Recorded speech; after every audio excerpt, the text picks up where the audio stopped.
Hi everyone, welcome. My name is Rita Egidio, and this is Dream Warriors podcast, Live Your Dream and Make It Happen, a podcast from coaches to coaches, to healers, from healers to healers. And I have Elizabeth here with me today. I'm super excited because she has an amazing story to share with us. And Elizabeth, do you want to take the microphone and just present yourself in non-apologetic? Tell us who you are, what you do, and where you're based. Absolutely. Thank you so much for having me here. Super excited for this chat today. Yeah, so I'm Elizabeth Cann, and I'm based in England, about half an hour north of London. So yes, dipping in and out of London quite often. And I am a holistic high performance coach. So I like to help take people to a level where they didn't realise that they could reach previously and getting into that untapped potential. But if I rewind it back a little bit, what led me to this point today was my previous career as a professional athlete. So I used to be a professional badminton player, and I started representing England when I was in the juniors. So I was 13 years old, and that led into the senior team as I kind of transitioned out of the juniors. Now, although I started playing badminton for England from a young age, I actually didn't have a proper coach until I was much, much older. So my mum used to teach me how to play badminton. And the reason that was because I grew up in a really small island called Jersey. So Jersey is a little channel island just in between England and France, like 9 miles by 5, super, super small. And so we didn't have proper coaches there. And so my mum, she didn't have a badminton background, but she just used to teach me. And so it was really her foresight and thinking ahead that took us to playing a tournament in England. She said, come on, let's go to England and play a tournament. And I won my first tournament. Now, I was described as being raw. So that meant I just looked scrappy on the court. I didn't have any particular skill or technique, but I just had so much guts and grit and determination. And I used to win a lot of my games, winning ugly, as they say in sports terms, just looking messy, but full of heart. And that eventually got to a point where I pushed through all of that and reached the top 20 in the world rankings and #1 in Great Britain. And so it was a long journey of really, that took me on my personal development journey, my spiritual development journey, in order to pull out of me what I desperately wanted to pull out of me. And so here I am today, like just helping other people to do the same in and out of sport. So when was the moment then you had the shift, the idea that I'm going to be a coach? I was always so fascinated by what's going on up here. What is it that makes a difference with someone being okay at what they do and someone being brilliant at what they do? So I think it was as I was coming to the end of my sporting career, because I'd had a lifetime of receiving coaching in all sorts of shapes and forms. And then I'm thinking, okay, well, what do I do next with my life? How do I use what I've already done to support and help other people? So it was really kind of at that transitional point of my coming to the end of my career. Okay. And how was the beginning of your new career? Yeah, really good, really interesting. You go as an athlete, it's all about you. Everyone is around you, helping you to perform at your best. And then you have to flip that around, and it's not about you anymore. It's about that person in front of you, the person that you're working with. So it's been a really interesting journey and really interesting just developing new skills, working with a whole different range of people. And it's always at that moment where, you know, someone's working on something for a while and you think, oh, when are they going to get this? And that's when it clicks. So it's nice to see those transformations in other people. How long are you a coach?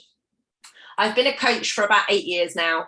Wow. Yeah. And did you see a lot of changements on your coaching business in the last 2 years? Yeah, I think definitely, because people have had a shift in mindset over the last couple of years with everything that's gone on in the world. And I've definitely noticed a lot more people thinking, like, right, what am I actually doing here? Where do I want to go? Let me start making those moves. So that's been a very interesting shift. What kind of people do you work with? Who is your tribe? it's quite a variety of people, but the fundamental, like the common thread that weaves between them all, they're very heart-centered people, very passionate about having a really positive impact in the world. They want to reach a level of high performance. And I know that's kind of a loose term because high performance means something different to each of us. But they're really looking to step up to a level that perhaps most people around them aren't stepping up to. So those can be athletes that I'm doing it with. They can be entrepreneurs, all sorts of people. Can you share a successful story of one of your clients? Yes, I've had successful stories with working with an athlete one where I'm working with someone who's playing for England juniors, and getting selected to actually represent in major championships with that. I've had success stories with new starting entrepreneur who almost like they'd had success in a previous career, weren't really sure how they were making the moves with the next career. And they've ended up working in Harley Street in one of the really prestigious areas within London, and really pulling in some high-end clients there once they've really made those internal shifts within themselves. And creating that level of alignment within themselves, kind of like you were talking about those blocks, moving those blocks out of the way. So they're kind of flourishing and really moving forwards with that side of things. So there's a couple, yeah. How do you see, what is your superpowers? What are your superpowers? That's an interesting question. I really feel. So when I've got somebody in front of me, I can really connect with what they're feeling. So I know when we're there and when we're not there with a conversation. And that's something, I think I always had that, but I think as I've got older, I've learned how to kind of tap into that at the right time. And often when we're coaching somebody, like what they say, what the client says is that, it's up here and we need to get lower down, deeper down to really pull the problem from the root. So I think I do have a good knack at tapping into, no, we're not quite there yet. That is so important. What kind of coach are you? Are you a sweet? Are you a tough? Are you a bad cop, good cop? What kind of? I would say I'm a compassionate coach, but I'm firm when I need to be firm. So I'll do what I need to do in the coaching session. But at the end of the day, somebody comes for coaching not to be told necessarily what they want to hear, but what they need. Exactly. So I will say what needs to be said if it needs to be said, but not in a really harsh, horrible way, but I'll be straight if I need to be straight. In a scale from 1 to 10, how do you feel then where are you at this moment on your career?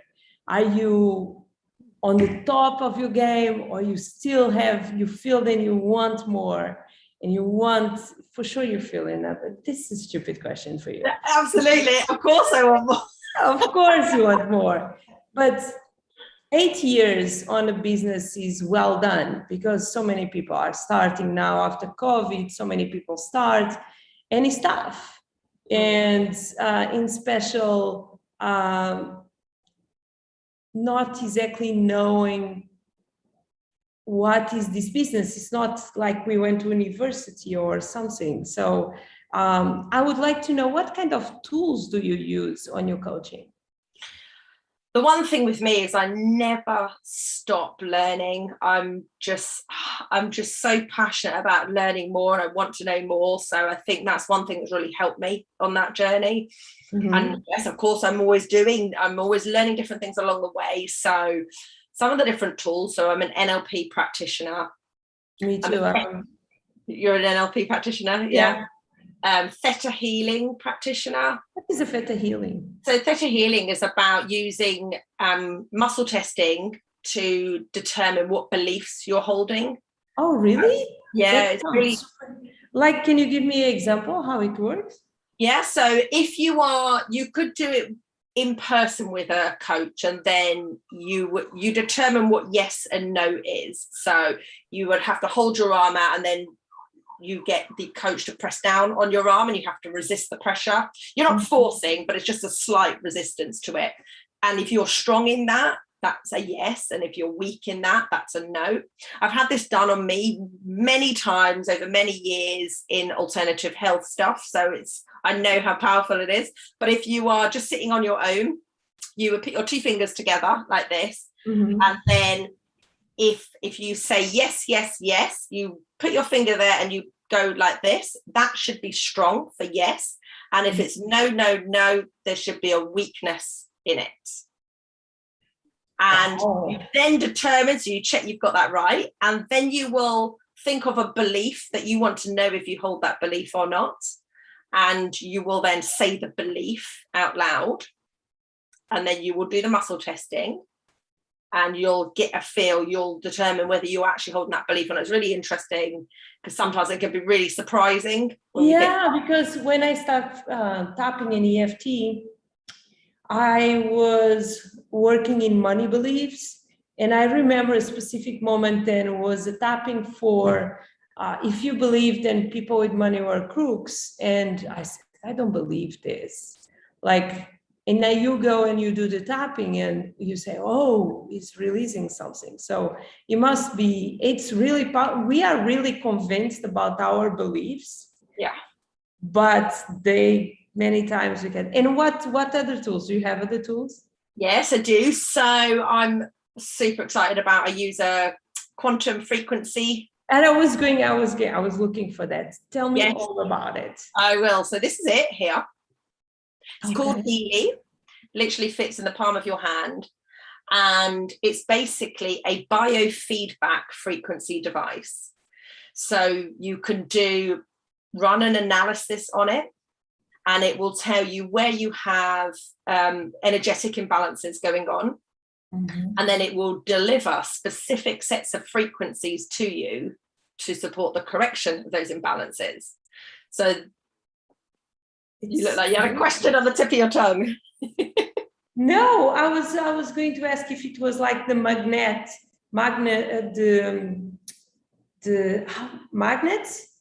You know, the magnets therapy? Okay, no, it's not like that. So basically what it does is you've got different attachments you can use.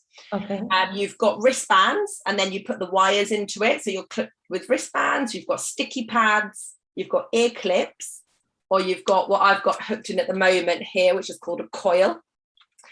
And then this one, you just then clip it onto you. So you wouldn't have the wristbands, but it's delivering in microcurrent frequencies. So it's a very, very fine electricity that goes through the body, but the program delivered to you will determine what frequencies, individualized frequencies, are delivered to you specifically. So you can support on all sorts of different levels, whether it is on a very physical level. So personally, I've got sciatica in my back from old sporting injuries, so I will put sticky pads on my back for it. You might use it for sleep, pain, depression, anxiety, or you can use chakra programs.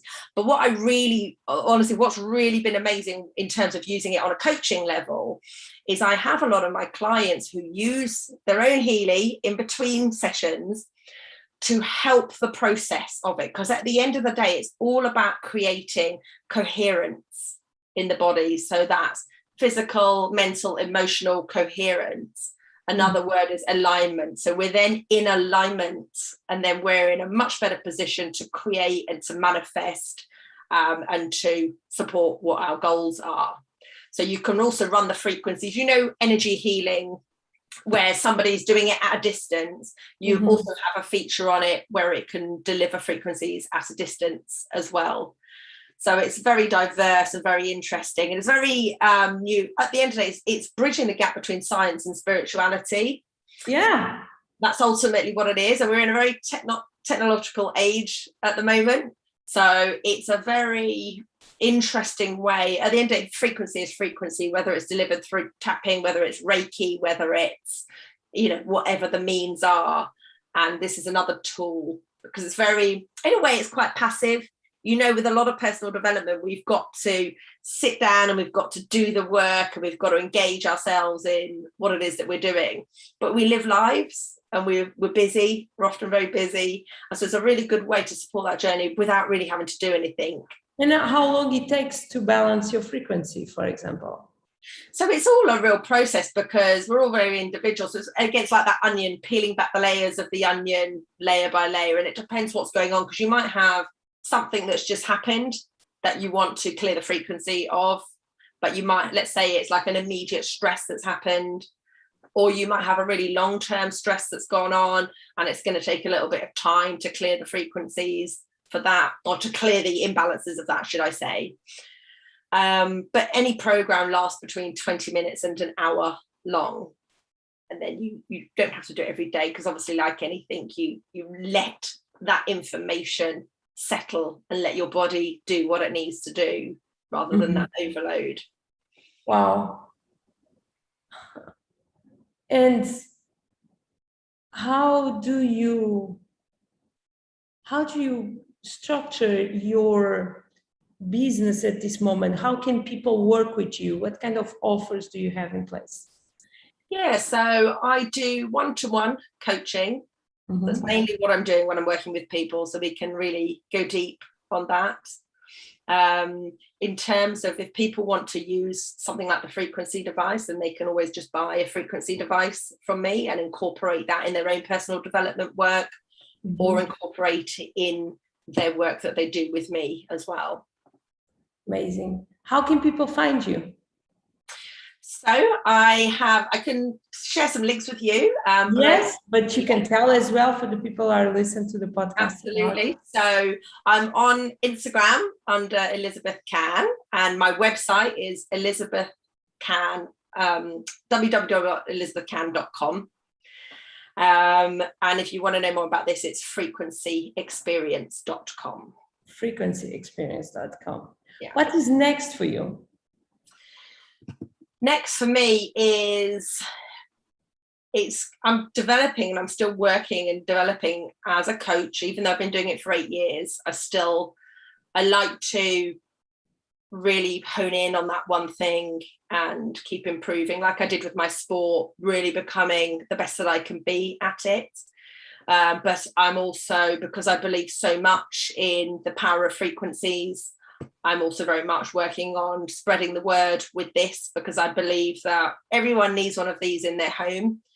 You know, everybody needs that support. Not everybody can tap into coaching. You know, it's not necessarily accessible to everybody. We've all got different things that we can access. Is it expensive? Pardon? Is it expensive? It varies depending. There's different editions, basically. So your base level is in about €400. And then you can go up to €3,000. But you can start here and then add programs on as you go along, and you can build it up. Yeah. Sounds good. Sounds normal. And do you have a favorite quote? If you think you can, or you think you cannot, you are always... Either way, you are right. I totally believe... Henry Ford's. It's one of my favorite ones. Self-fulfilling prophecy. And yeah, that's why it's so important for us to work on our belief systems at the end of the day. Oh. Do you have a dream that you achieved already in your life? Dream that I achieved already, yes. Yes, for sure. But fundamentally through my sport was to stand on the podium at a major championships, and I did that, and I used a lot of the stuff that I was learning over time to channel it into doing that. A lot of visualization, all sorts of things. Another thing that I wanted to overcome was being able to stand in front of groups and do public speaking, because I feel that's important to be able to share the word. And at one point in my life, that was the worst thing anyone could ever ask me to do. They say the public speaking is one of the biggest fears and Yet now I've done it in front of thousands of people, and it's not to say that I don't get nervous, because I think it's perfectly normal to get nervous, but I can go out there and I can do it, and then that really opens the door for me to share with the world what I want to share. And a dream that you want to achieve, you don't have it yet. I would say it's just increasing my impact on a global level. Yeah. That is perfect. Yeah. A message to your younger self. Oh, a message to my younger self would be to just relax and trust yourself. Mm-hmm. You have no idea how many times I get that answer here. Oh, really? Yeah. Yes. Everyone gets over concerned with problems. And a message to the people listening to you now. A message to people listening to me now. I would say it's about believing in yourself. It's about doing the thing you know you need to be doing, but you're not doing at the moment. We've all got those. Oh, yeah. And we know that actually life could completely change when we do those things, you know? So do that thing, whatever that thing is, go do that thing. Exactly. And why should people listen to this podcast between me and you?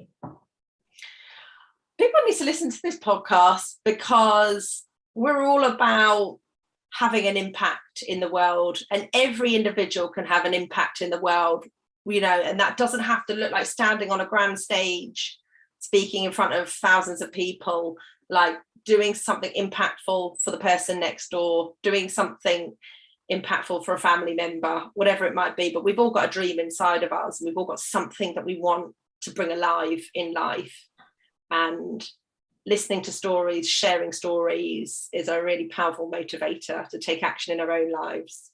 100%. Yeah. It was beautiful, Elizabeth. It was amazing. Thank you so much. You're welcome. Can I offer something to Yes. With the frequency device, it can do an aura scan. Wow. And I would like to offer free aura scan. I can send you the link for it. To anyone listening who would like to book in between now and the end of the month, so it can give people an insight into what's happening with them. Wow, I want one. I'm going to. I will happily do one for you. I'm going to that. I have a present for you as well. I am going to say bye to people listen to us. Guys, thank you so much for being here. Live your dreams, make it happen. This is Dream Warriors podcast with Elizabeth Cann. And it was amazing to be chatting about going from sports to raising our vibration and make us win in life. Thank you so much, Elizabeth. I'm going to say bye to you properly. Now I'm going to say bye to you, these people. Then I love, guys, thank you so much for commenting, sharing, and being here with us. I see you